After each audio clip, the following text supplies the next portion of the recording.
The night my daughter opened the door and looked at me like a stranger, something inside me cracked in a way I did not know could happen between family. I stood there, holding a pie I had baked for Christmas dinner, gifts for my grandchildren in my arms, and she said the words that would change everything. They did not want me there. In that moment, I realized the home I built for my family might no longer belong to me at all.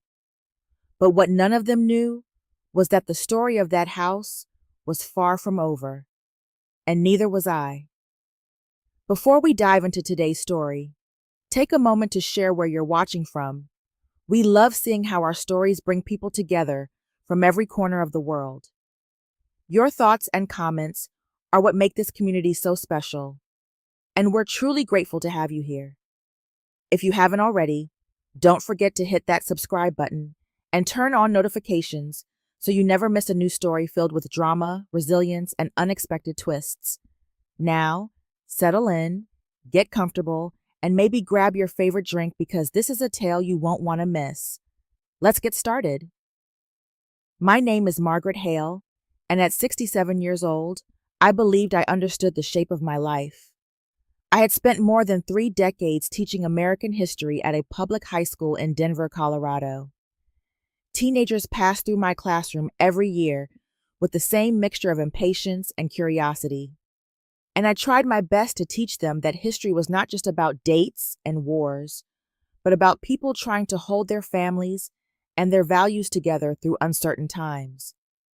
When I retired, I thought the quieter years ahead would give me space to enjoy the very things I had always told my students mattered most: family, tradition, and the small rituals that hold people together.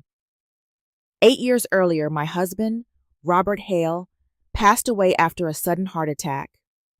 Losing him reshaped the rhythm of my life in ways I had not expected.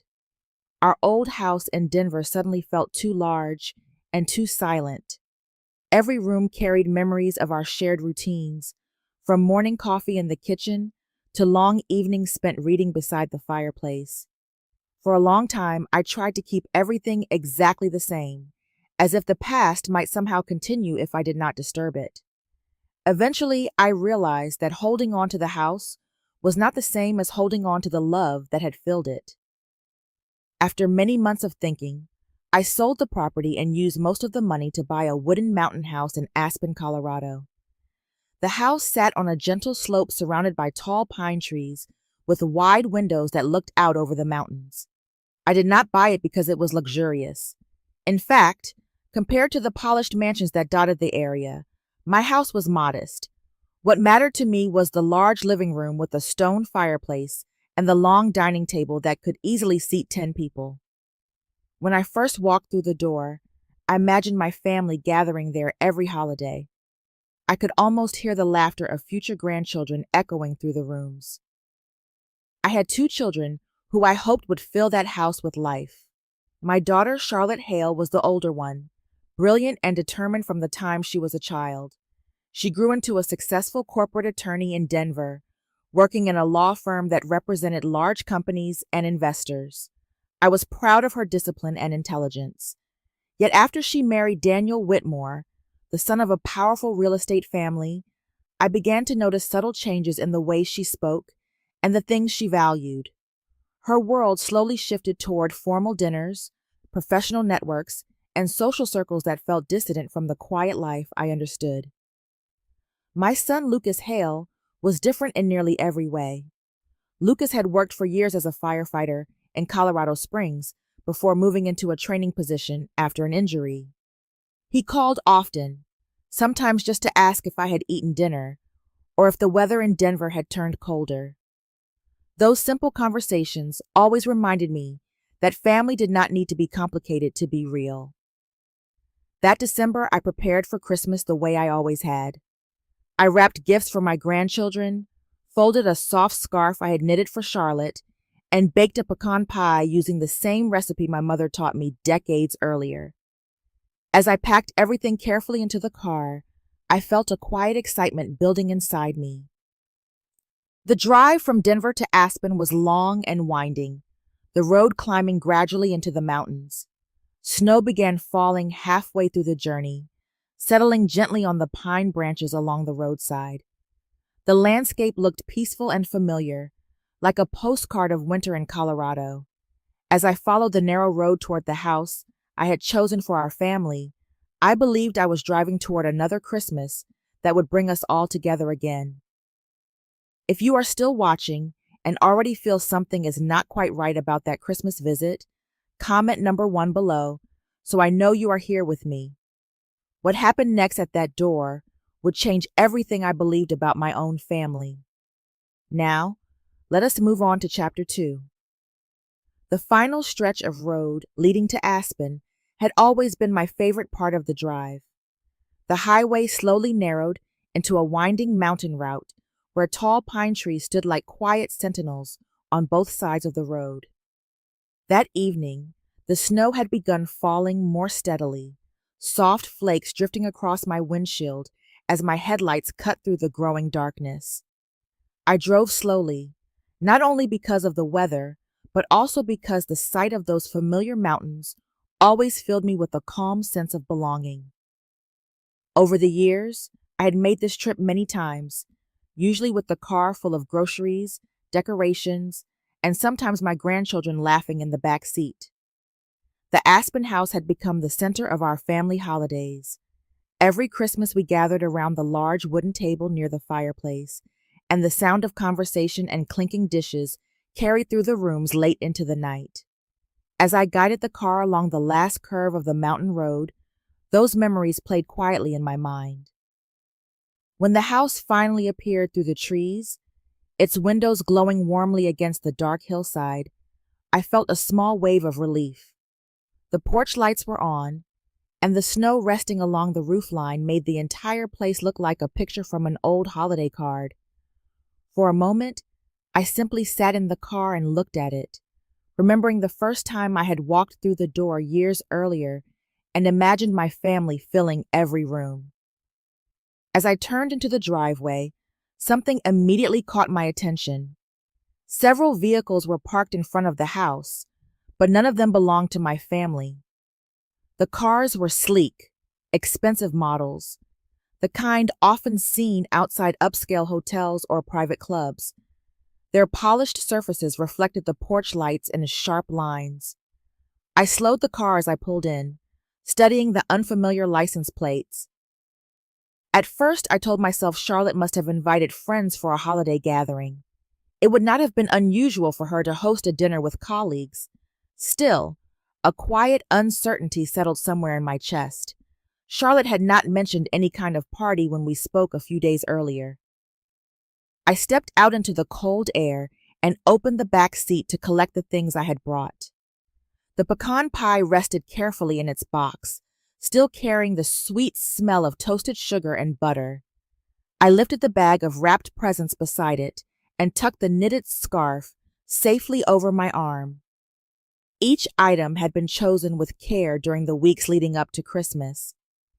Holding them now made me feel both hopeful and strangely nervous. Music drifted softly through the windows as I walked toward the porch. The melody sounded like a polished jazz version of a Christmas song, the kind played in elegant restaurants. I could also hear laughter inside the house, the voices overlapping in lively conversation. Warm light spilled through the front windows onto the snow-covered porch steps. I paused for a moment before knocking, brushing a bit of snow from my coat sleeve. Standing there reminded me of how many times I had walked through this door without thinking. This house had always been open to family. I knocked twice. After a moment, the door opened. Charlotte stood in the doorway wearing a deep red dress that looked far more formal than anything I had expected for a family dinner. Her hair was styled carefully, and the soft glow from the lights inside framed her silhouette. For a brief second, I thought she might smile with surprise. Instead, her expression remained cool and distant. She looked at me quietly and then said, "Mom, this is a private dinner. We do not want you here." The words hung in the cold air between us. For a moment, I did not move, My eyes drifted past her shoulder into the dining room. A long table had been set with polished dishes and candles. Daniel Whitmore sat near the center beside several people I did not recognize. Their conversations paused just long enough for curious glances to drift toward the doorway. There was no seat prepared for me. Charlotte's hand remained on the door as if she expected the conversation to end quickly. I felt the cold snow beneath my boots and realized I was still holding the pie and the gift bag. "I see," I said quietly. Without another word, I turned and stepped back into the falling snow. The walk down the porch steps felt strangely long, even though it could not have taken more than a few seconds. The laughter inside the house resumed almost immediately as the door closed behind me. Inside the car, the silence pressed against me.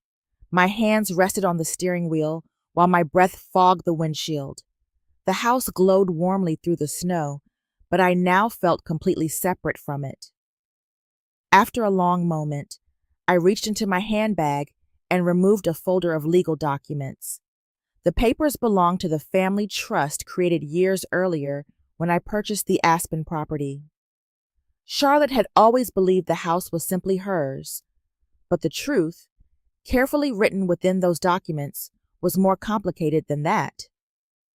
If you are still watching and that moment at the door shocked you as much as it shocked me, comment number 2 below so I know you are following the story. Because what I discovered sitting alone in that car was something my daughter never expected me to remember. Now, let us continue with Chapter 3.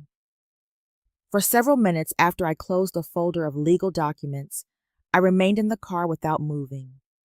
Snow continued falling outside, soft and steady, covering the driveway and the dark outlines of the pine trees. Through the windshield, I could still see the warm glow of the house behind me. The windows shone like golden squares against the winter night, and faint music drifted through the cold air whenever the wind shifted.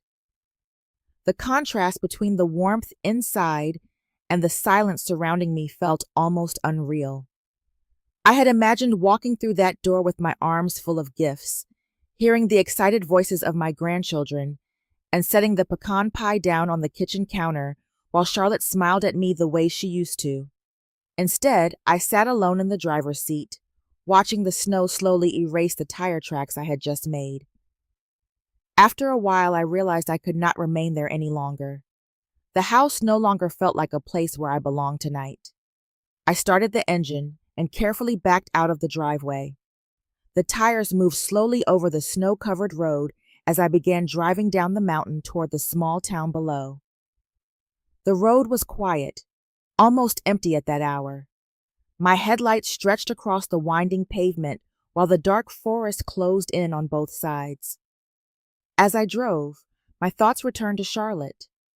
I remembered the years when she was still in law school, calling me late at night to talk about exams and internships. She used to sound excited about the future then. After she met Daniel Whitmore, her life changed in ways that were subtle at first. Her conversations gradually shifted toward professional dinners, investment meetings, and social events where appearances seemed to matter more than comfort. I tried not to judge her for adapting to a new world, but somewhere along the way, the warmth in her voice had faded. By the time I reached the center of Aspen, the snow had begun collecting along the sidewalks, and the quiet streets reflected the glow of holiday lights hanging from storefront windows. I parked near a small cafe that stayed open through the night for travelers and ski workers finishing late shifts. The warmth inside wrapped around me the moment I stepped through the door. Only a few people sat scattered across the room. The low hum of conversation and the smell of fresh coffee created a calm atmosphere that felt far removed from the tension I had left behind on the mountain. I carried the pie box and the bag of gifts to a small table near the window and ordered a cup of coffee. When I sat down, I placed the folder of legal papers beside me on the table. For several minutes, I simply stared at it, tracing the edge of the cover with my fingers. The bell above the cafe door rang suddenly as someone stepped in from the cold. I looked up and immediately recognized the tall figure brushing snow from his jacket. Lucas. My son stopped when he saw me sitting there. His expression shifted from surprise to concern as he walked toward the table. His eyes moved quickly from my face to the untouched pie box and the gift bag beside my chair. He pulled out the empty seat across from me. What happened? He asked quietly. I took a slow breath and told him the truth. I explained how Charlotte opened the door, how she said the dinner was private, and how she closed the door again while the guests inside watched. Lucas listened without interrupting. His jaw tightened as the story unfolded. When I finished speaking, he leaned back in his chair and rubbed his forehead, clearly struggling to understand what he had just heard. That does not make sense, he said after a moment. Charlotte told me you decided not to come this year. I reached for the folder on the table and slid it toward him. There are things about that house your sister never knew, I said calmly. Lucas opened the folder and began reading the documents carefully.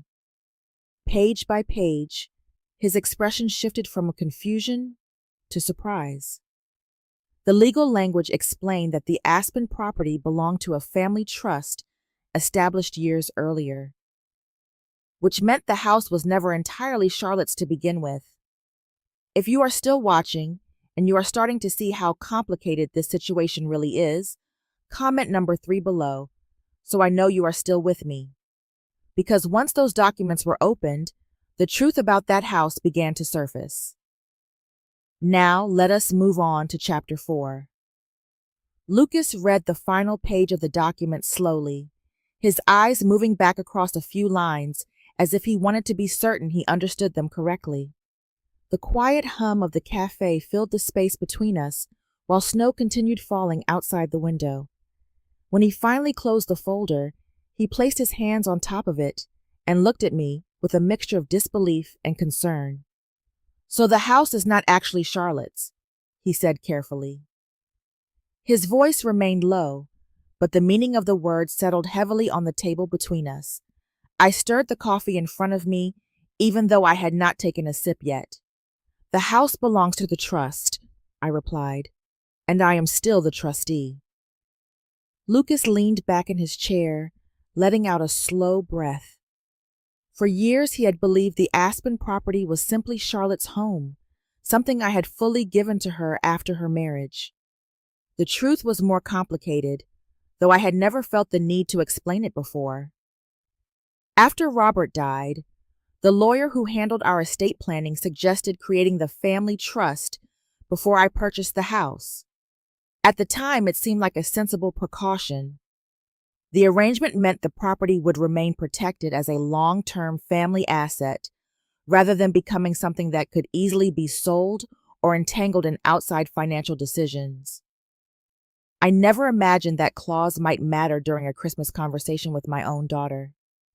Lucas opened the folder again and turned a few pages back. His finger rested on a section of the document written in dense legal language. There is another part here, he said. It talks about reviewing the use of the property. I nodded slowly. The house was meant to stay a family gathering place. That was the whole idea. He studied the page for another moment before glancing up at me again. If the property is being used for something else, you have the authority to question it. The words hung quietly in the air. I had not thought about the trust that way before tonight. For me, the documents had always been a formality, something tucked away in a file cabinet back in Denver. Lucas leaned forward and folded his hands on the table. When I drove up earlier this evening, I noticed the cars outside the house, he said. Some of them belonged to people connected to Daniel Whitmore's business partners. I looked at him, uncertain what he meant. Real estate investors, he continued. I recognized a few names from local projects around Aspen. The thought unsettled me more than I expected. I had always imagined the house filled with family dinners and holiday decorations, not business conversations between investors. Charlotte never mentioned anything like that, I said quietly. Lucas nodded. Maybe she did not think it mattered, he replied, or maybe Daniel did not want her to say anything. I stared down at the papers again, suddenly aware that the warm cafe felt very far away from the house on the mountain. The trust had been created to protect the home from becoming exactly this kind of asset. For a moment, neither of us spoke. Snow gathered along the cafe windows, soft white patterns forming against the glass. The calm of the scene made the conversation feel strangely unreal. Finally, Lucas broke the silence. You should call the lawyer who set this up, he said gently, just to understand what all this really means. I considered the idea carefully. The suggestion did not feel like revenge. It felt more like a step toward clarity. I don't want to hurt Charlotte, I said. Lucas's expression softened. Then do not think of it that way, he answered. Think of it as protecting something Dad wanted to keep in the family. I looked out the window again at the quiet street and the falling snow. The Aspen house had always represented a place where our family could gather without pressure or expectation. Tonight, that belief had been shaken. Slowly, I closed the folder and placed my hand on top of it. You might be right, I said. If you are still watching and wondering what that trust document could mean for everyone involved, comment number 4 below, so I know you are still here, because the next conversation would bring the truth out into the open in a way none of us expected. Now, let us continue with Chapter 5. I slept only a few hours that night. Lucas had found us a small lodge near the edge of town after the cafe closed, a quiet place tucked between tall pine trees and covered in fresh snow. The room was simple, with a wooden bed frame and a small heater humming softly in the corner. Normally, I would have found the calm surroundings comforting, but my thoughts kept returning to the same moment over and over again. Charlotte standing in the doorway of the house and telling me I did not belong there. By morning, the storm had slowed, leaving the mountains outside the window coated in white. The early light reflected across the snow and filled the room with a soft brightness. I sat near the window with a cup of coffee while Lucas spoke on the phone in the hallway. He had called the lawyer who helped me create the family trust years earlier. The conversation was quiet, but I could hear enough to know he was asking careful questions. When Lucas returned, he sat across from me at the small table in the room. He confirmed the trust is still active, Lucas said. You are still the trustee, which means the house is legally under your authority. I nodded slowly. Hearing the words spoken out loud made the situation feel more real than it had the night before. The lawyer also said something else, Lucas continued. He suggested you should understand how the property has been used before making any decisions. That advice stayed in my mind long after Lucas finished speaking. I had always believed the house existed only for family gatherings and holidays. The idea that it might have been used for something else troubled me more than I expected. Late that morning, Lucas's phone vibrated with a message. He glanced at the screen, then handed it to me. Charlotte had sent a short message asking where we were staying.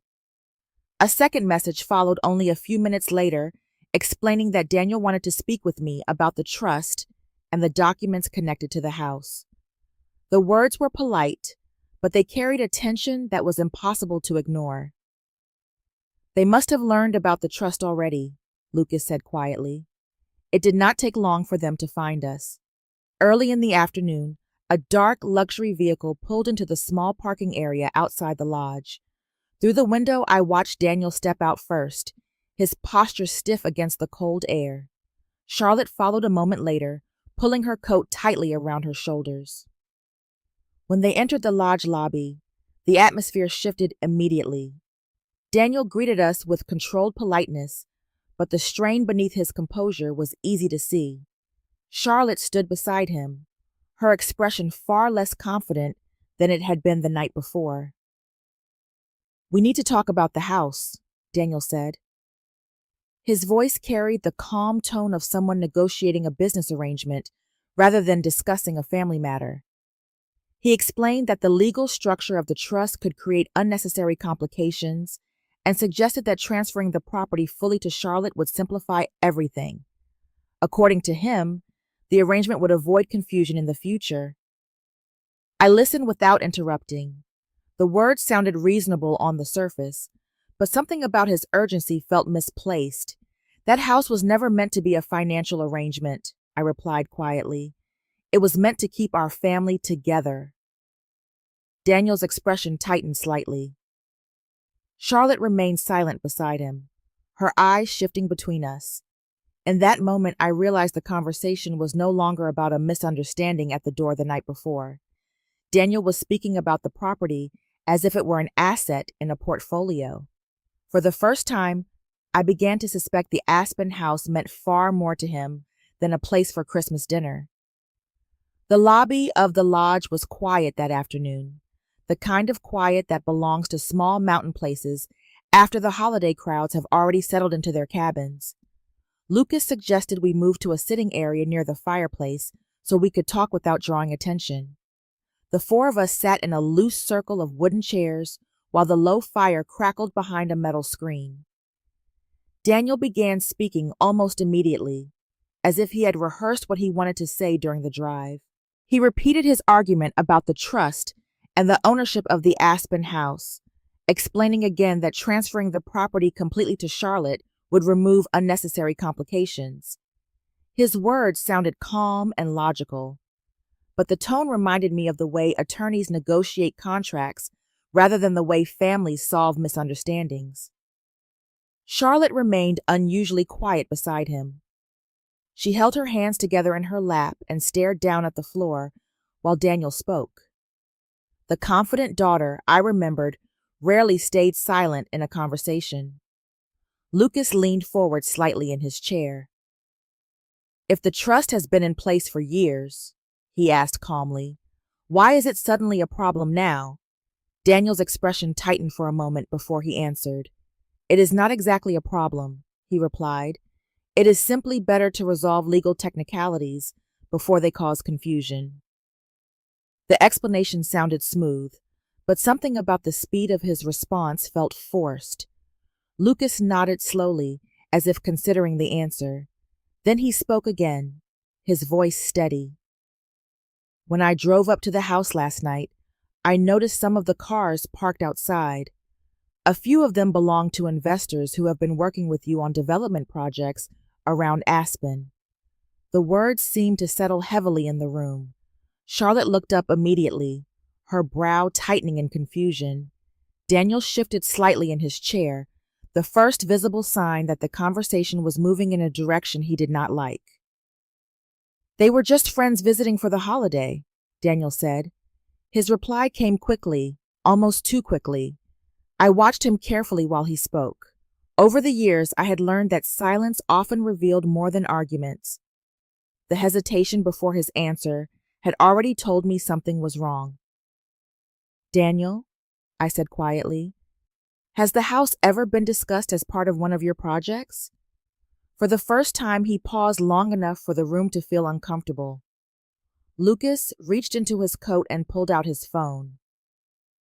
"This morning I called someone I know in town," he said. "Your name has come up in several investment meetings recently, and the Aspen house has been mentioned more than once." Daniel's jaw tightened. Charlotte turned toward him slowly. "What does that mean?" she asked. Daniel exhaled sharply before responding. He tried to keep his tone controlled, but the calm confidence he had shown earlier was fading. "It means nothing important," he said. "Sometimes properties get mentioned during early discussions. It does not mean they are actually part of a deal." Charlotte studied his face as if she were hearing something she had never considered before. "You told me the house was never connected to your business," she said. The sentence was simple, but the disappointment in her voice filled the space between us. Daniel did not answer right away. That silence was enough. In that moment, I understood something that Charlotte had only just begun to realize. The Aspen house had never been just a place for family holidays in Daniel's mind. To him, it had always been something else entirely. An asset. If you are still watching and realizing that the house might have been used for something far bigger than a family dinner, comment number 6 below, so I know you are still with me, because what happened next would force everyone to face the consequences. Now, let us move on to Chapter 7. For several seconds after Charlotte asked her question, no one in the sitting room spoke. The fire behind the metal screen crackled softly, and the quiet sound seemed louder than it should have been. I watched Daniel carefully. His posture had been confident when he first entered the lodge, but now the certainty in his expression had faded. Charlotte was still looking at him, waiting. "Daniel," she said again, her voice steady but lower than before. "Did you tell them the house belonged to us?" He did not answer right away. Instead, he rubbed the side of his jaw and glanced briefly toward the window, as if the snow outside might offer him an easier way out of the conversation. "It came up in discussions," he said finally. "That does not mean anything official." The response did little to ease the tension in the room. Charlotte's shoulders stiffened slightly as the meaning of his words settled in. Lucas leaned back in his chair, his arms resting along the sides. He did not look surprised anymore. Instead, he watched Daniel with the calm focus of someone who had already connected the pieces of a puzzle. "In real estate negotiations," Lucas said evenly, "mentioning a property can carry weight even if it is not formally listed in a contract. Investors assume those details are accurate." Daniel exhaled sharply through his nose, clearly irritated by the direction of the conversation. "You are making this sound far more dramatic than it actually is," he replied. "Nothing has been signed. Nothing has been promised." Charlotte turned toward him again. "But you said the house was never involved in your work," she said.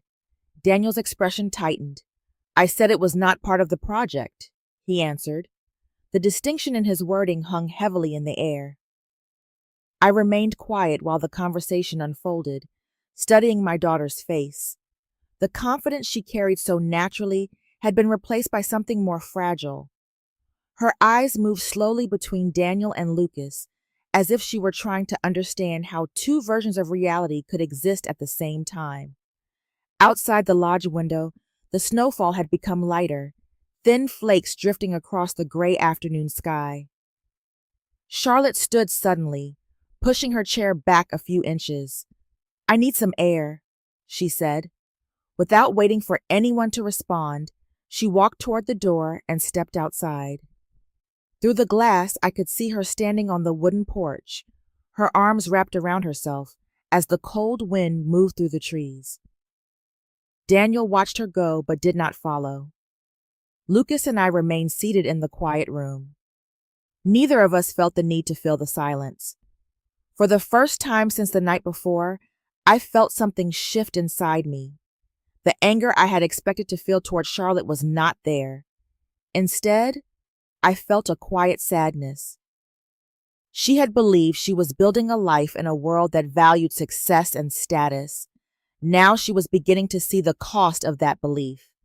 And the Aspen house, the place I had built for family gatherings and winter holidays, had become the center of a conflict none of us had expected. From where I sat inside the lodge, I could see Charlotte through the tall front window. She stood alone on the wooden porch, her coat wrapped tightly around her shoulders while the cold wind moved through the pine trees nearby. Snow drifted slowly through the air, soft flakes settling on the railing beside her. She did not move much, only staring out toward the quiet mountains, as if the wide landscape might help her make sense of everything that had just happened. Watching her like that stirred memories I had not thought about in years. Charlotte had always been determined, even as a little girl. When she decided she wanted something, she would push forward until she succeeded. I used to admire that strength in her, It was the same determination that helped her graduate near the top of her law school class and build a career in one of Denver's most competitive law firms. Somewhere along the way, however, that determination had become tangled with a world that valued appearances and status more than simple honesty. After several minutes, Charlotte opened the lodge door and stepped back inside. The cold followed her briefly before the door closed again. She returned to the chair she had left earlier, but this time her posture was different. The tension in her shoulders had softened, replaced by a quiet uncertainty. "I did not know about any of that," she said after a moment. Her voice was low, almost thoughtful. I nodded slowly. "I believe you." Lucas leaned forward slightly and rested his hands on his knees. "This morning I spoke with someone who follows the development projects around Aspen," he explained calmly. "Daniel's investors have been asking questions about what properties he can support financially." Charlotte looked at him, her expression tightening again. "And the house came up?" she asked. Lucas nodded once. "That is what I was told." Daniel shifted uncomfortably beside her. He began explaining again that business discussions often include possibilities that never become official agreements. According to him, mentioning the house in early conversations did not mean it was actually involved in any deal, but the explanation no longer carried the same confidence it had earlier. Charlotte turned toward me instead. "You created the trust after Dad died?" she asked. "Yes," I answered quietly. "Your father wanted the house to stay a family place. The trust was meant to protect that idea." Charlotte lowered her eyes to the floor for a moment, absorbing the meaning behind those words. "I thought the house was just another property," she admitted. I studied her face gently. "It was never meant to be that." The room fell quiet again. Outside the window, the snowfall continued, covering the town in a soft layer of white. The afternoon light had begun fading, turning the sky pale and distant. Charlotte finally spoke again. "I need some time to think," she said. I understood what she meant.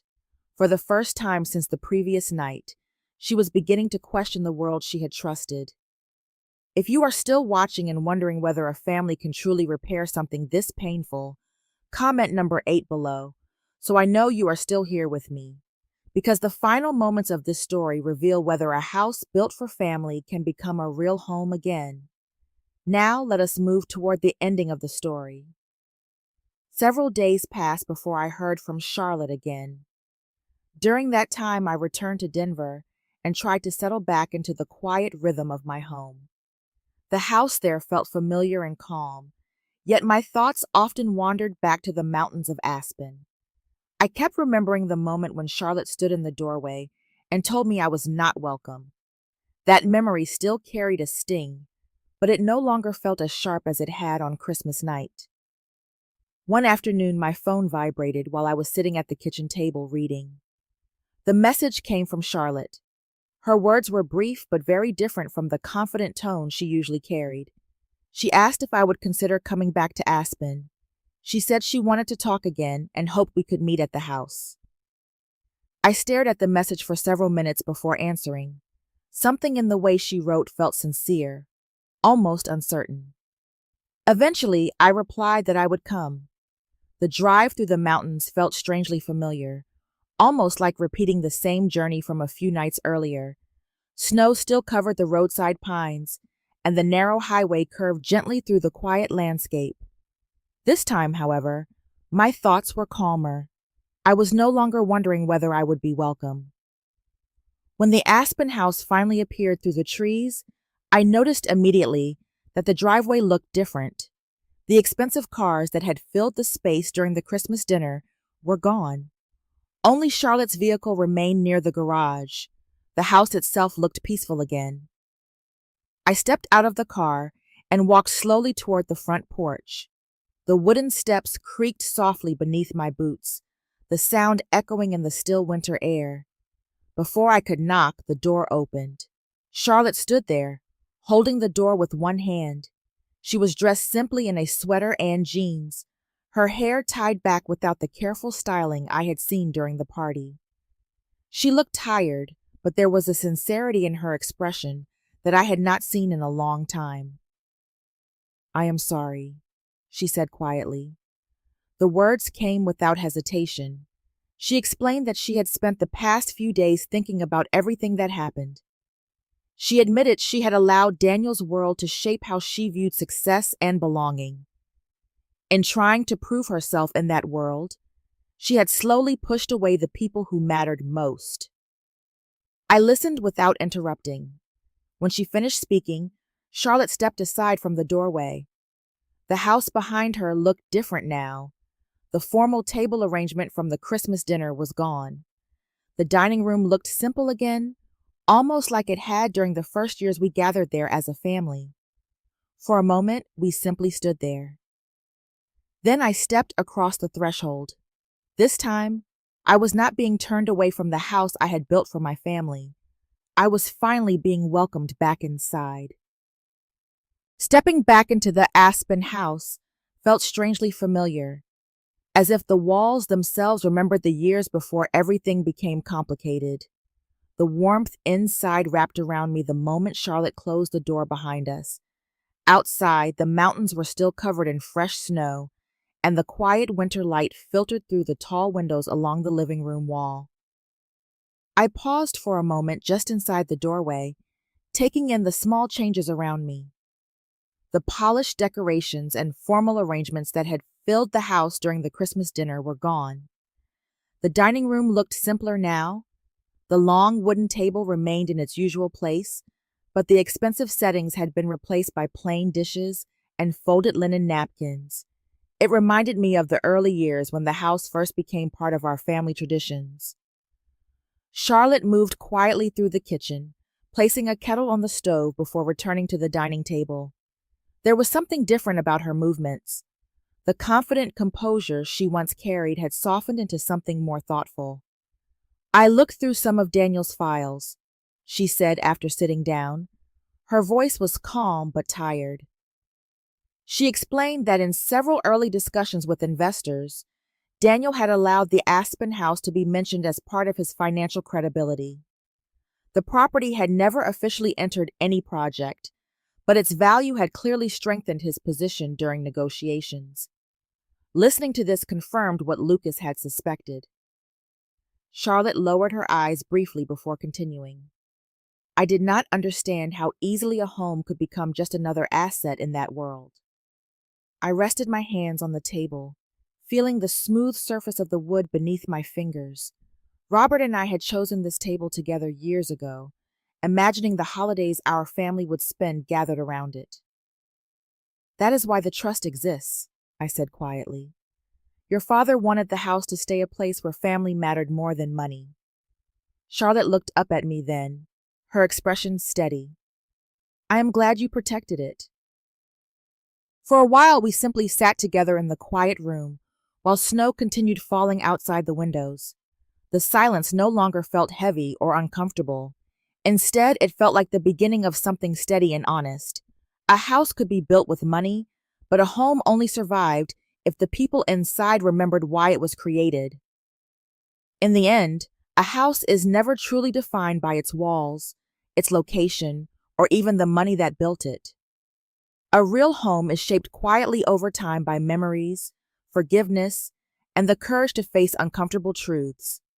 Sometimes life places distance between people who once felt inseparable, and pride can build doors that seem impossible to open again. Yet the strongest foundations are not made of wood or stone, but of patience, honesty, and the willingness to return to what truly matters.